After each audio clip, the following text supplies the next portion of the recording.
Welcome to this special episode of Challenge Accepted with Jonah C. I'm Jonah. I'm your host. If this is your first time listening, welcome. I'm glad you're here. For those that have walked with me on this journey throughout, thanks for coming back. I encourage you to still yourself, whether you're in your car, your dorm room, at work, relaxing in your home, or wherever you find yourself today. Let this episode permeate and center you as if it were food or another type of nourishment. Please don't forget to share this episode with someone you think could use this piece. And please help the show grow by subscribing, liking, and comment. Stay, comment, peace, if you're committed to yourself to spread this energy. There's something happening in America right now that doesn't feel like news, but maybe it should. A group of Buddhist monks is walking across the country, not for attention, not for applause, and not for headlines. They're not demanding anything. They're walking for peace, step by step, mile by mile, reminding the world that stillness can move, that presence can ripple out, and that a single intentional act can matter more than all the noise combined. Imagine it. Well over a dozen monks, a rescue dog named Aloka, trailing beside them, moving through wind, rain, sun, and freezing nights. They carry almost nothing: robes, sandals, faith, and intention. They aren't waving flags or shouting slogans. They're just walking. And people notice. People pause. People remember something they've forgotten: that peace isn't a destination. It's a practice. It's a choice. They're walking over 2,300 miles from Texas to Washington, D.C. And every step is more than physical endurance. It's a meditation in motion, a prayer made tangible. Every mile carries discipline, patience, and compassion. Every footfall is a reminder that small, conscious acts can ripple far beyond what we see. What would it mean to bring this kind of intention into our own lives, to move with awareness in a world that constantly pulls us away? You don't have to walk across the country to make a difference. You just have to start with one conscious step, one moment of presence, one choice to respond rather than react. This episode is different. Over the next 5 parts, we'll explore the journey of these monks, the lessons hidden in every mile, the symbolism of their walk, and the echoes it sends into the world. By the end, you might ask yourself, how could I start walking for peace in my own life right now? Step with me. Let's see what this journey teaches us. Are you ready? I am. I'm Jonah. I'm your person. Let's get to it.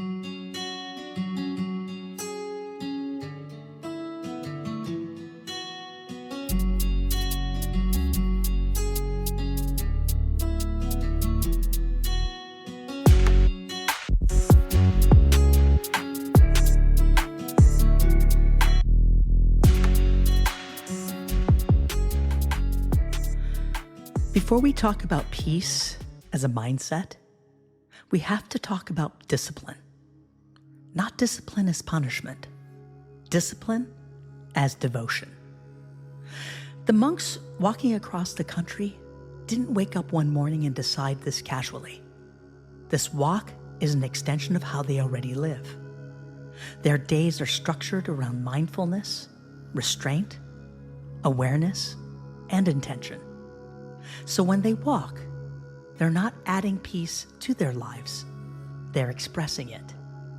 That matters, because most of us try to perform peace when things are calm and abandon it in the moment life gets loud. These monks are doing the opposite. They're walking through uncertainty, exhaustion, weather, traffic, discomfort, and choosing peace anyway. Not emotionally, practically, step by step. Here's the first mindset shift for you. Peace is not a reaction. It's a posture. Watch how often your sense of calm depends on conditions being right. Traffic flowing, people behaving, plans working.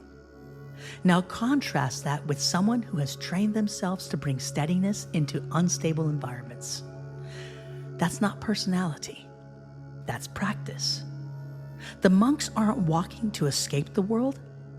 They're walking inside it without letting it hijack them. And that's where the lesson begins for us. You don't need robes. You don't need silence. And you don't need to change your life. You need micro intentions. Before you walk into a meeting, before you answer a text, before you enter your home, pause for half a second and decide, I'm bringing steadiness into this space. Not fixing, not saving, not controlling, just steadiness. This is how peace becomes embodied instead of theoretical. The monks don't rush their steps to get to Washington, D.C. They respect the step they're in right now, this moment.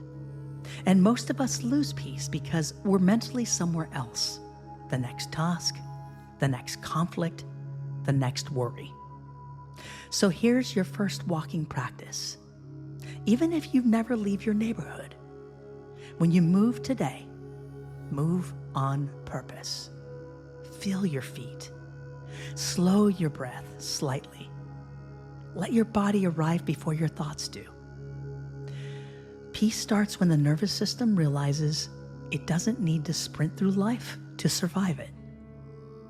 This isn't spiritual fluff. This is regulation. This is presence. This is power. So instead of a challenge like we do in other episodes, here's a micro alignment you can use today. Something small, repeatable, and powerful for when you're entering spaces. Sometime today, before you do anything important, before work, before a conversation, before you react, pause one breath and ask yourself, how do I want to show up for this? Not what you want to say, not how you want to end, but just how you want to be. Then, let your body match the answer. Soften where you can. Stand or sit a little more upright. That's it. Peace starts as posture before it ever becomes behavior. And this is only the beginning. Here's something subtle but important about the monks walking for peace. They don't convince anyone of anything. They don't debate. They don't persuade. And they don't explain themselves unless asked. And yet, people feel it. That's because peace, when it's real, doesn't need to be announced. It radiates. It influences the nervous systems around it. It lowers the volume in a room without asking permission. Most people think influence comes from words. It doesn't. Influence comes from regulation. When someone is grounded, present, and steady, other people subconsciously sync to them. That's biology. Mirror neurons. Nervous system co-regulation. This is why the monks can walk through towns, parking lots, highways, and people slow down. Why conversations soften. Why strangers offer help without being asked. Peace is felt before it's understood. Now flip that inward for a moment. How often do you walk into spaces already tense, already rehearsing, already armored? Not because you want to, but because it's become normal. Here's the mindset shift here in part 2. You don't bring peace by fixing energy. You bring peace by stabilizing your own. The monks aren't absorbing chaos and turning it into calm. They're simply not letting chaos into their bodies in the first place. That's the work. And I'd like to share with you now the microalignment for part 2. Today, Pick one shared space you normally rush into: a room, a conversation, your home, your car. Before you enter, drop your shoulders, take one slower exhale,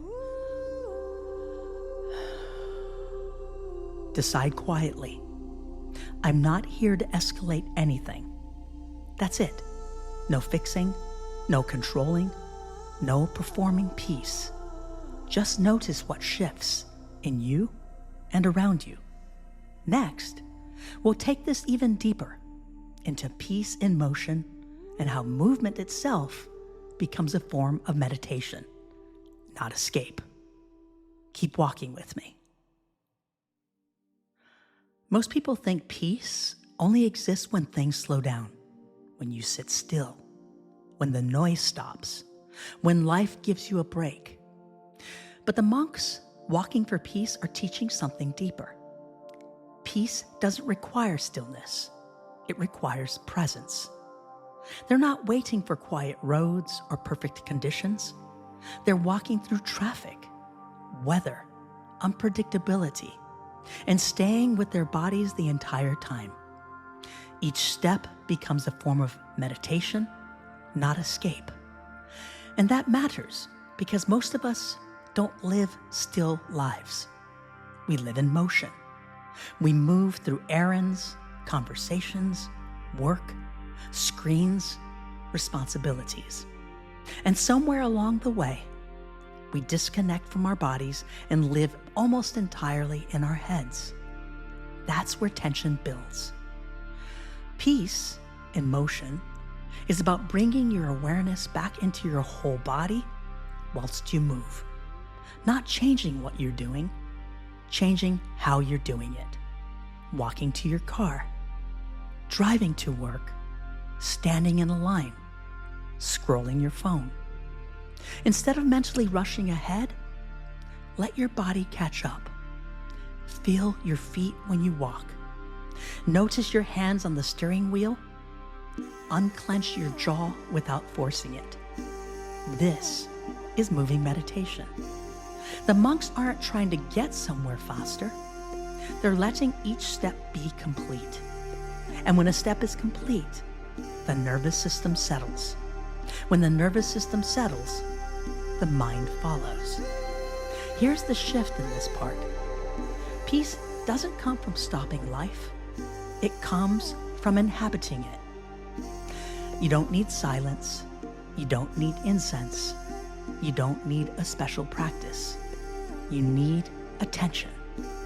The more often you return to your body whilst you move, the less life feels like it's dragging you behind it. You stop reacting so fast. You breathe without thinking about it. You start responding instead of bracing. This is how peace becomes portable. Not something you visit, something you carry. And once you learn to move this way, you realize something powerful.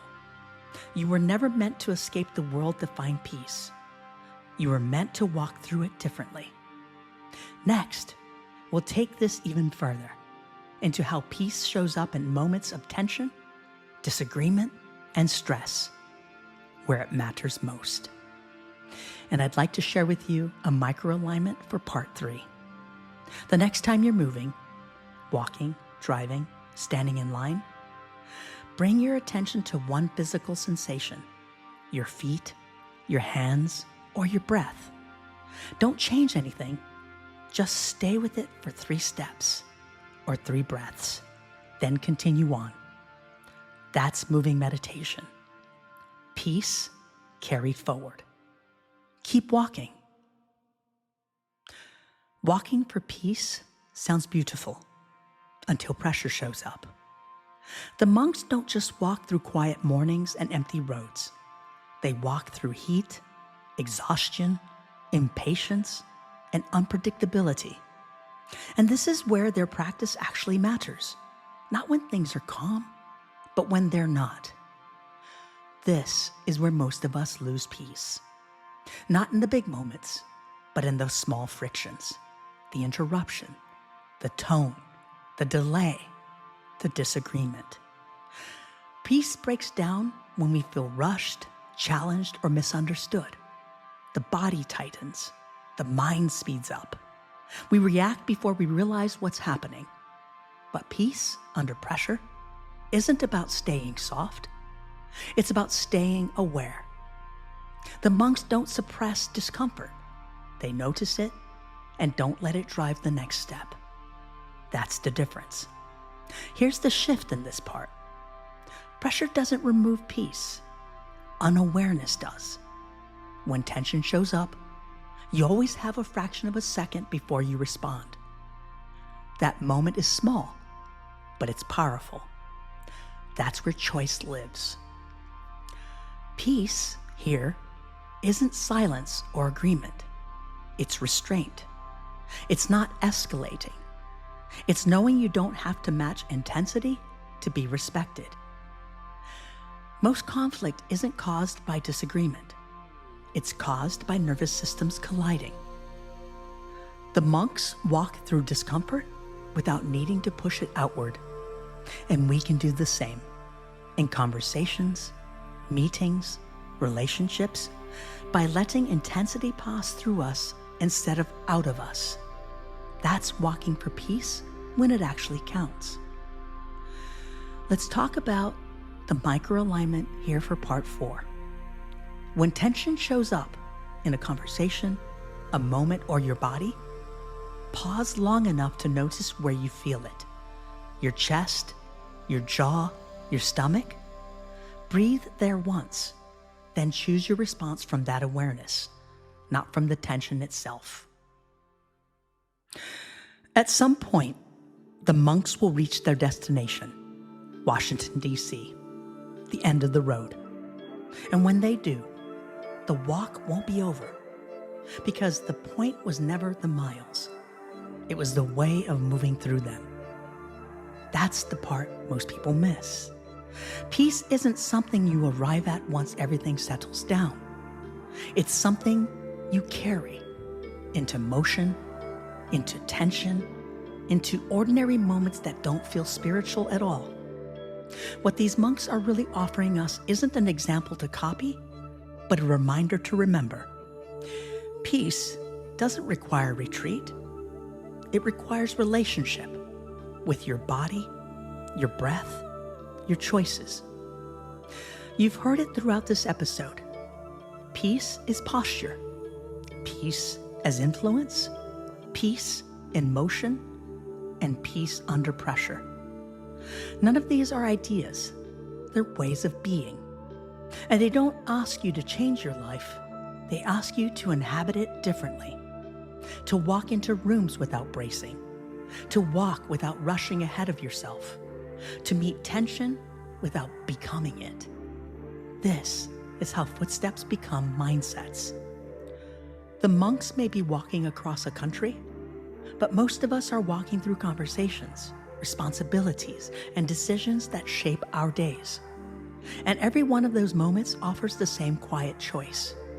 Do I react or do I arrive? Peace isn't loud, it doesn't demand agreement, and it doesn't force change. It changes the field simply by being present in it. So wherever you're going next, a meeting, your home, a conversation, the rest of your day, walk there with awareness, not perfectly, just intentionally. Because when enough people start walking this way, the world doesn't need to be convinced of peace. It starts to feel it. If there's one thing I hope you take away from this episode, it's this. Peace isn't something you wait for. It's something you practice whilst life is happening. The monks walking for peace didn't set out to change the world with noise. They chose presence. They chose intention. They chose to walk differently and let that speak for itself. And you can do the same. Not by doing more, not by fixing everything, but by showing up, step by step, moment by moment, with awareness. Where you walk matters. How you walk matters more. So wherever you're headed next, carry this with you. Let your body arrive before your thoughts. Let steadiness lead. Let peace be something you live, not something you chase. Thanks for walking with me. Until next time, keep moving forward intentionally. See you this Wednesday, where I'll pick up on the 3-part series of New Year, New You. For now, may your steps be slow, your breath be steady, and your presence be enough. Go gently and let peace walk with you.